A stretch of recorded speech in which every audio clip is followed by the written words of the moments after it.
Okay, in today's lecture, we're going to cover the last part of the Chapter 5 material from Section 5.6 on a test known as the root test. So this will be the last test that we talk about for determining convergence or divergence of an infinite series. So let's take a look at what it says. This result is known as the root test. And it says if we are considering a series, say the sum from 1 to infinity of a general term a sub n, if the limiting value as n approaches infinity of the nth root of the absolute value of an is equal to some limiting value L, then we have a few possible results for this root test. The first is if the limiting value L is non-negative, that is greater than or equal to 0, but less than 1, then the series is absolutely convergent. So therefore it converges. If this limiting value L is greater than 1, the series is divergent. And if the limiting value is equal to 1, the test fails, or in other words, we can make no conclusion using this test in that case. So the root test is sort of similar to the ratio test. We're going to look at the limit as n approaches infinity of the nth root of the general term of our series. And if our limiting value for that nth root of the general term is anything less than 1, we know our series converges absolutely. So when would we use this root test? Well, the root test says we're supposed to look at the nth root of the general term of our series. So any time that our series can be expressed as some quantity being raised to the nth power, we might try this root test, because taking the nth root of an expression to the nth power would leave us a simpler expression. So let's look at some examples to see how this works. In our first example, we have the sum from 1 to infinity of 1 over 1 plus log n to the nth power. Now, we can think about this as being one expression raised to the nth power if we rewrite it as 1 over 1 plus log of n. Quantity to the nth power. We have the same thing. So as soon as I see that the general term for my series is some quantity being raised to the nth power, that should immediately make me think of the root test. Now, the root test says that we're supposed to be looking at the limit as n approaches infinity of the nth root of the absolute value of this an term. So let's look at what we have here. We have the limit as n approaches infinity. When I take the nth root of this nth power, I'm left with just the absolute value of 1 over 1 plus the natural log of n.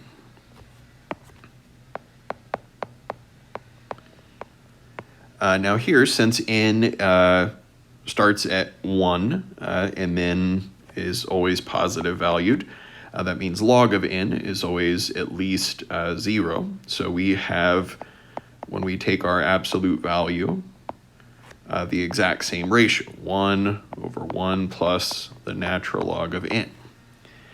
So here, as n gets larger, we see the natural log of n, since it's an increasing function, gets larger. So we have 1 over larger and larger numbers, so this ratio is getting smaller, approaching 0. And if this limiting value that we have is anything less than 1, the root test says our series converges. So in part A, we can say the series converges absolutely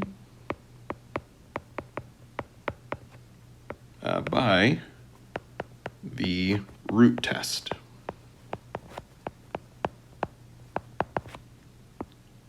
So in part A, we had absolute convergence by applying this root test.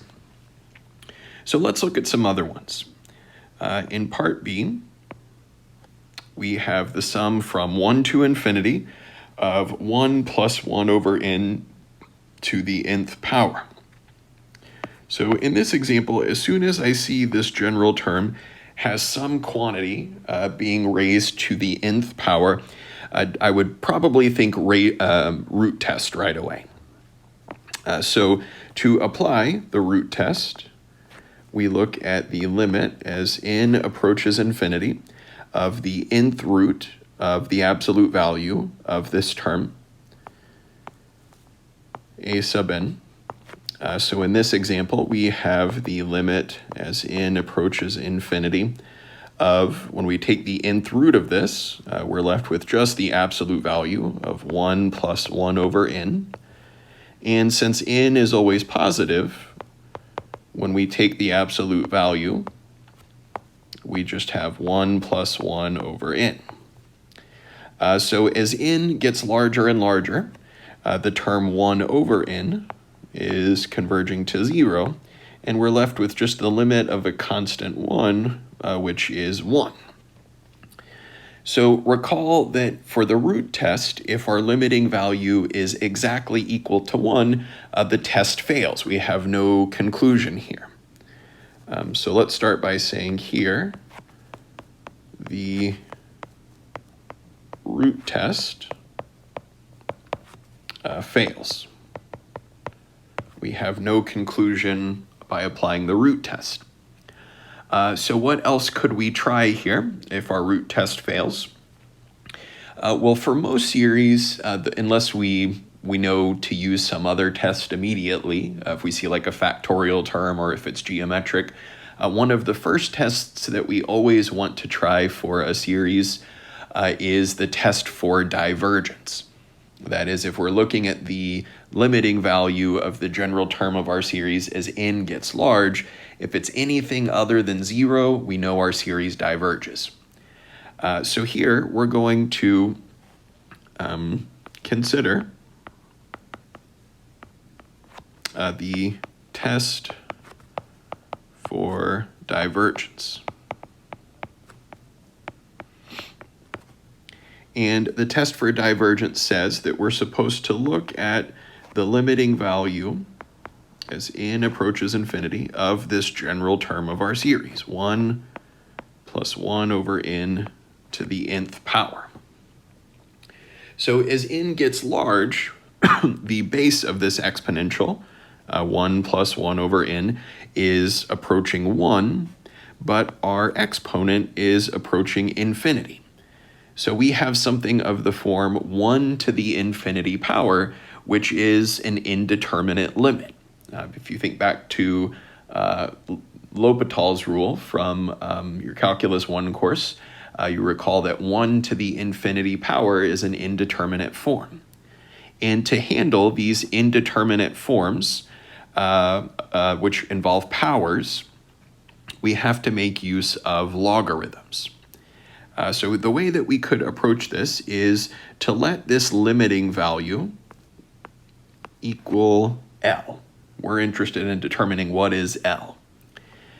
So recall from Calc 1, to handle this indeterminate power, we could take the natural log of both sides. So we would have natural log of L is equal to the limit as n approaches infinity of the natural log of 1 plus 1 over n to the nth power. So the reason that I make use of this natural logarithm here is now I can use properties of logarithms. Recall that log of some expression raised to a power, I can take this power in and pull it out in front of the logarithm.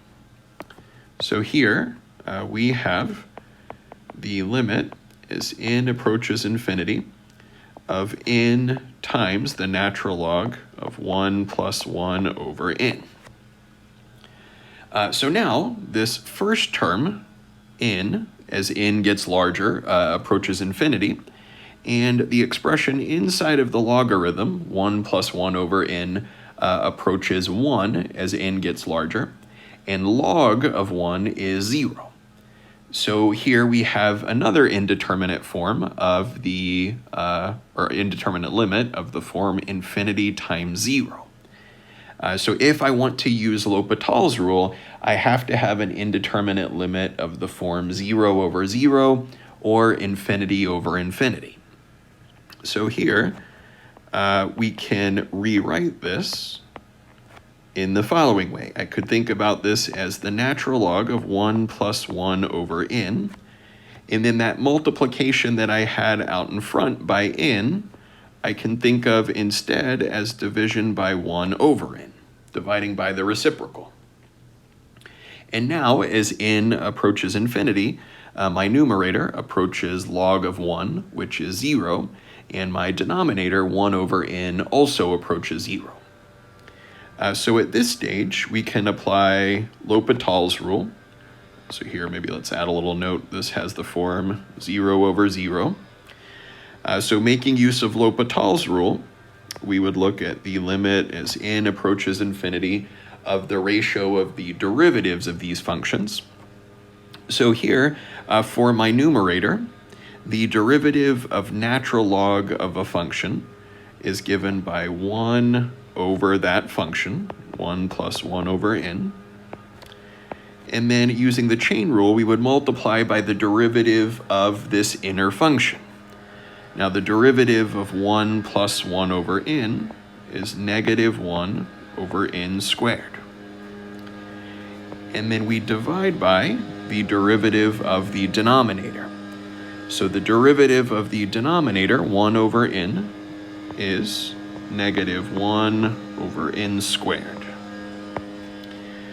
So we see here that the factor of negative 1 over n squared on top and bottom cancel, and we are left with the limit as n approaches infinity of 1 over 1 plus 1 over n. So as n becomes large, this 1 over n term approaches 0, and we're left with 1 over 1, which is 1. Now, this isn't the limiting value that we're after here. Remember, we've got to be a little bit careful. The limit that we want is what we were calling L. What we've just found is the natural log of L is equal to 1. So in order to solve for L, we need to exponentiate. So we just found log of our limit is equal to 1. So the limit itself would be e to the first, which is, of course, a non-zero number. So the test for divergence says if this limiting value is anything other than 0, the series diverges. So here we can say the series diverges by the test for divergence. So in this example, part B, it initially appears that we might need to use the root test, since the general term of our series is some quantity raised to the nth power. But we see that here the root test fails. But if we consider the test for divergence, well, after evaluating a somewhat complicated limit using L'Hopital's rule, we see that this series would be diverging. So let's look at another one. Pretty similar. Here we have the series from 1 to infinity of 1 plus 1 over n raised to the n squared power. So here, the general term of my series involves some quantity being raised to n squared rather than just the nth power. But again, if we're raising the general term of our series to some power of n, that might suggest that we want to use the root test. Let's see if we can reduce that power by 1. So using the root test, we would be looking at the limit as n approaches infinity of the nth root of the absolute value of this term. So here, the absolute value of this general term is the absolute value of 1 plus 1 over n all to the n squared. And then we're taking the nth root of that. We can rewrite that as the 1 over n power. So here, where we have n squared being raised to the 1 over n power. Well, using properties of exponents, we would multiply those powers, and we're left with the limit as n approaches infinity of the absolute value of 1 plus 1 over n to the nth power. That n squared times 1 over n leaves us with just n to the first. Or taking the absolute value of that expression, since n is always positive, we just have 1 plus 1 over n to the nth power. Now, using the work that we did in our previous example, we found that the limit of that general term of our sequence, 1 plus 1 over n to the nth, was equal to e. Now, since this number e is greater than 1, remember e is like 2.7 and some change, so since this limiting value is less than 1, we have divergence of this series by the root test. So here we can say the series diverges by the root test.